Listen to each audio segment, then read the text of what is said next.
Hey, come sit down for a second because I need to tell you about a memo, not a treaty, not a deal, a memo, a memorandum of understanding, which is diplomatic language for we agreed to keep talking later. That's it. That's what was supposed to be holding the United States and Iran apart for the last several weeks. And this week, that piece of paper did what most flimsy pieces of paper do under pressure, which is nothing at all. It just sort of dissolved. And now the United States is back to hitting 90 targets in a single night. Missile sites, drone sites, the works, near the Strait of Hormuz, and Iran is back to hitting American bases in Kuwait and Bahrain. And everyone is once again using the word ceasefire, the way you use the word diet, the day after you've already eaten the cake, technically still in effect, spiritually deceased. Now, here is where I want to slow down, because the headline everyone is chasing is US strikes Iran again. And that headline is true, but it is not the story. The story is what happens to the United States, not to Iran, to the United States, when the country that controls one of the most important shipping corridors on Earth decides that talking is over. Let's actually look at what changed, because it happened fast, and it happened publicly, and somehow half the coverage missed it. Last month, the president described Iran's leadership as rational, nice people to deal with, strong, smart. Direct quotes, more or less, and not exactly the language you'd expect for a country the United States had just finished bombing. Then this week, same president, same leadership, same country, suddenly they're scum, sick people, being led by sick people. And when a reporter asked him directly what changed, his answer was, and I'm paraphrasing only slightly, "I gotta know them," which is one of those lines that sounds like an explanation and is actually a confession. Because foreign policy that flips from rational and strong to scum in the space of 4 weeks isn't a strategy shift. It's an admission that there was never a strategy to begin with, just a mood, and the mood soured. And of course, moods are not a great foundation for managing the most dangerous choke point in global oil shipping. Because here's the part that actually matters to you. Sitting wherever you're sitting right now, filling your car with gas, running your business, paying your bills. The Strait of Hormuz is not some abstract geopolitical talking point. A meaningful share of the world's seaborne oil moves through that strip of water every single day. And Iran does not need to close it entirely to make it expensive. They just need to make shipping companies nervous enough that insurance premiums spike, that tankers reroute, that the cost of moving oil goes up before it ever reaches a pump in Ohio. You do not need a blockade. You need doubt. And doubt is exactly what 2 nights of strikes and counterstrikes just manufactured for free. Meanwhile, and this is the detail that I think tells you everything about where this is actually headed, the White House is reportedly getting calls nearly daily from Gulf allies who have absorbed the brunt of Iran's retaliation and are telling Washington plainly that they are not interested in refilling Iran's treasury by paying tolls to keep using that strait while getting shelled for their trouble.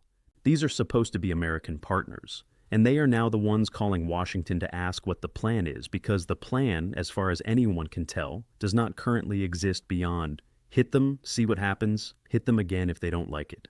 That is not a Middle East strategy. That is a bar fight with air support.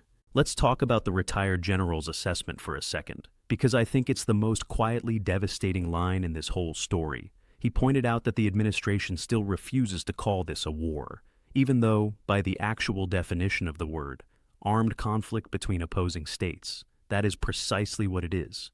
And you have to ask yourself why the word matters so much to avoid. Because calling it a war means admitting there are stakes, there is a cost, and there needs to be an actual objective. Calling it strikes and operations lets everyone keep pretending this is manageable in small doses. Except, small doses don't stay small. Iran's health ministry says at least 14 people have been killed, and dozens wounded over just 2 days of this. The Iranian parliamentary speaker's response was about as blunt as diplomacy gets. If you strike, you get hit back. That's not rhetoric. That's a policy statement, and it's one Iran has now demonstrated it intends to keep.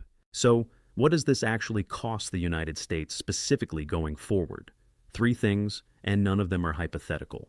First, economic exposure. Every day this drags on, shipping insurance in that region gets more expensive, and that cost does not stay in the Gulf. It travels straight into American fuel prices, because global oil markets do not respect borders or press conferences.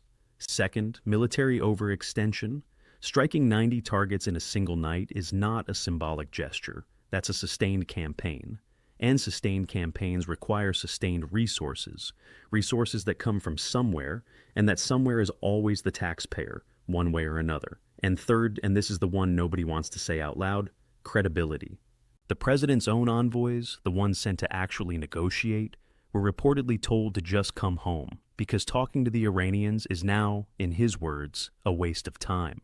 Which means the same administration that spent months insisting a deal was close has now publicly conceded there is no deal, there is no path to a deal, and the entire negotiating track that was sold to the American public as the responsible alternative to war has quietly been abandoned mid-sentence.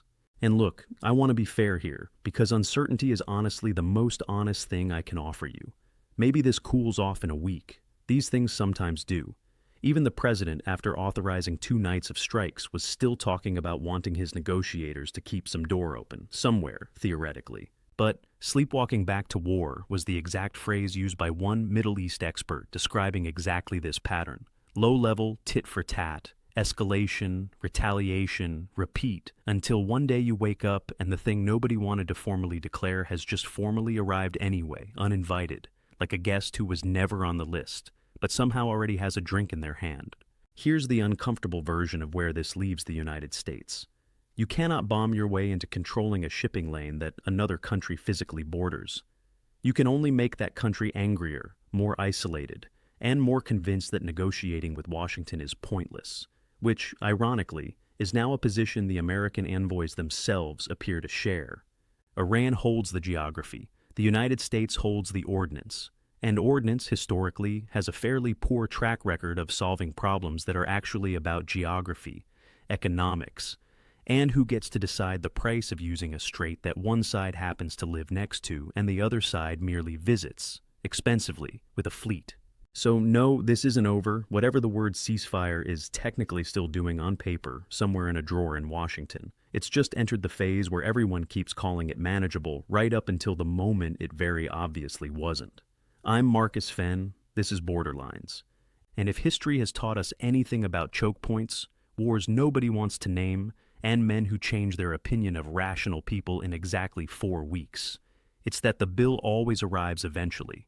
It just rarely arrives with a warning label.